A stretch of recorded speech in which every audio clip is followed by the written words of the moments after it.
GT Holidays, South India's #1 travel brand. You know you are special when you're with GT Holidays. புத்தகத்தை வாசிப்போம், சிப்போம், உலகத்தை நேசிப்போம்.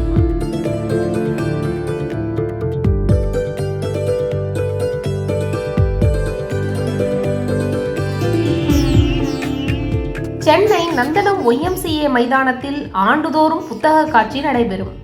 தென்னிந்திய புத்தக விற்பனையாளர் மற்றும் பதிப்பாளர் சங்கத்தின் பாபாசி சார்பில் நடத்தப்படும் இந்த புத்தக காட்சியில் கடந்த 2025ஆம் ஆண்டு மட்டும் ரூபாய் 20 கோடிக்கு மேல் புத்தக விற்பனை நடைபெற்றுள்ளது. இவ்வாறாக ஒவ்வொரு ஆண்டும் வாசகர்களிடமும் பொதுமக்களிடமும் பெரும் வரவேற்பை பெற்று வருகிறது இந்த புத்தக காட்சி. வழக்கம் போல இந்த ஆண்டும் அதே YMCA மைதானத்தில் நடைபெறும் இந்த 49வது புத்தக காட்சி இந்த வருடம் ஜனவரி 8 அன்று தொடங்கி ஜனவரி 21 வரை மொத்தம் 14 நாட்கள் நடைபெறும் என பாபாசி அமைப்பினால் அறிவிக்கப்பட்டுள்ளது. கடந்த ஆண்டை போலவே இந்த ஆண்டும் 900 அரங்குகள் அமைக்கப்படும். பள்ளி கல்லூரி மாணவர்களுக்கு இலவச நுழைவு டிக்கெட்டுகள் வழங்க ஏற்பாடு செய்யப்பட்டுள்ளது. அனைத்து நாட்களிலும் காலை 11 மணி முதல் இரவு 8:30 மணி வரை இயங்கும். 49வது சென்னை புத்தக காட்சியை முன்னிட்டு வாசிப்பினை ஊக்குவிக்கும் விதமாக நந்தனம் ஆவின் முதல் சென்னை YMCA மைதானம் வரை நடைபயணம் நடைபெற்றது. சென்னை கிறிஸ்தவ கல்லூரி மாணவர்கள் கலந்து கொண்டனர்.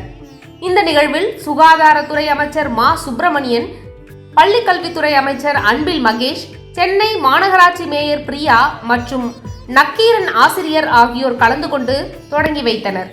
புத்தக வாசிப்பின் முக்கியத்துவம் குறித்தான விழிப்புணர்வு நடைபயணத்தை தொடங்கி வைத்த பிறகு மக்கள் நல்வாழ்வுத்துறை அமைச்சர் மா சுப்பிரமணியன் பேசியதாவது: தமிழ்நாட்டில் மாவட்டந்தோறும் நடைபெறும் புத்தக காட்சிக்கு பொதுமக்களிடையே மிகுந்த வரவேற்பு கிடைத்து வருகிறது.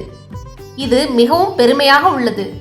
ஒரு நூலகம் உருவாகும் போது பழைய சிறை கதவுகள் மூடப்படுகின்றன. எழுத்தாளர்கள் என்பவர்கள் இந்த சமூகத்தில் மிகவும் முக்கியமானவர்கள் என்று பேசினார். புத்தகத்தை வாசிப்போம், சிப்போம், உலகத்தை நேசிப்போம்.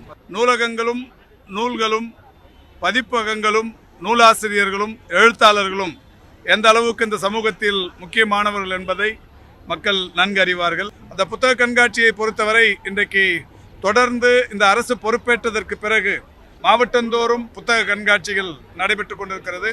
சென்னையில் தமிழகத்தின் ஹெட்குவார்ட்டர்ஸில் நடைபெறுகிற இந்த புத்தக கண்காட்சி பல லட்சம் பேரை ஈர்க்கும் வகையிலான ஒரு மிக சிறந்த நிகழ்வாக இருக்கிறது.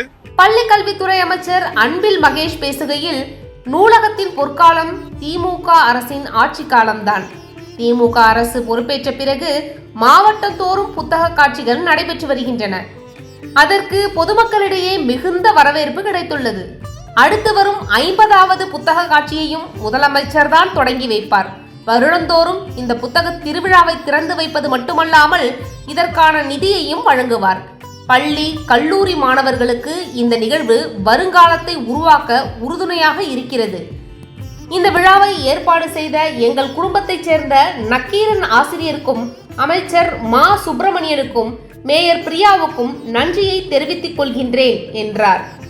பாபாசியுடைய 49வது புத்தக காட்சி, புத்தக திருவிழா என்றே சொல்லலாம். 49வது இந்த புத்தக திருவிழாவில் அது சார்ந்த ஒரு விழிப்புணர்வு நடைபயணத்தில் காலையிலிருந்து எங்களோடு கலந்து கொண்டு நடந்து வருகை நடந்த வள்ளுவருக்கும் அவைக்கும் கூட வருகை தந்த அனைத்து பள்ளி மாணவ செல்வங்களுக்கும் கல்லூரி மாணவ செல்வங்களுக்கும் NSS சார்ந்திருக்கின்ற இளைய சமுதாயத்திற்கும் எங்களுடைய ஆசிரியர் பெருமக்களுக்கும் குறிப்பாக என்னுடைய நிர்வாக பெருமக்கள் அண்ணன் சண்முகம், அண்ணன் வைரவன், அண்ணன் வெங்கடாச்சலம் உள்ளிட்டவர்களுக்கும் இந்த நிகழ்வில் நான் கலந்து கொள்வதற்கு காரணமாக இருக்கின்ற உங்களுடைய குடும்ப உறுப்பினர் அண்ணன் நக்கீரன் கோபால் அவர்களுக்கும், பத்திரிகை துறை ஊடகத்துறை சார்ந்த நண்பர்கள் உங்கள் அனைவருக்கும், தொடங்கி வைத்த நம்முடைய மாண்பு அமைச்சர் அண்ணன் வாசன் அவர்களுக்கும், முன்னிலை வகித்துக் கொண்டிருக்கின்ற மாண்புமிகு மேயர் சகோதரி பிரியா அவர்களுக்கும் இந்த நேரத்தில் நன்றியை நான் தெரிவிச்சுக்கிறோம்.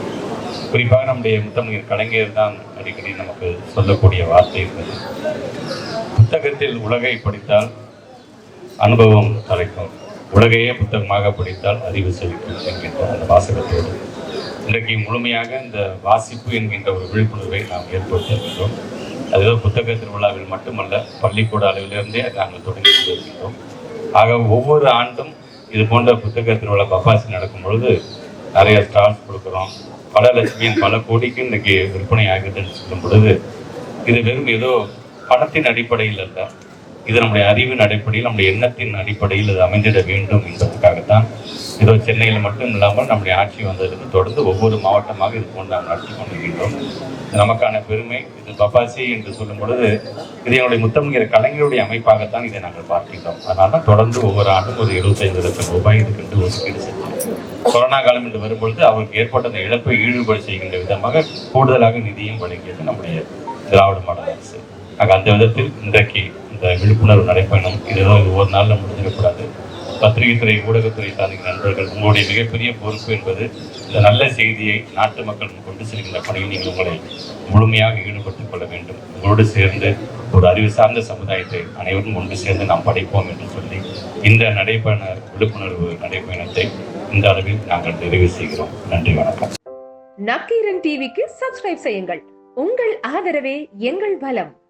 ஆசிரியர்களுக்கு நண்பனாகவும் மாணவர்களுக்கு ஆசானாகவும் திகழும் தேர்வு வழிகாட்டி. ஒவ்வொரு பாடத்திற்கும் அனுபவமிக்க ஆசிரியர்களின் துல்லியமான தெளிவான விடைகள். CNC இருக்கு, தேர்வு பயம் எதற்கு? இது தீரன் பப்ளிஷிங் ஹவுஸ் விற்பனை வெளியீடு.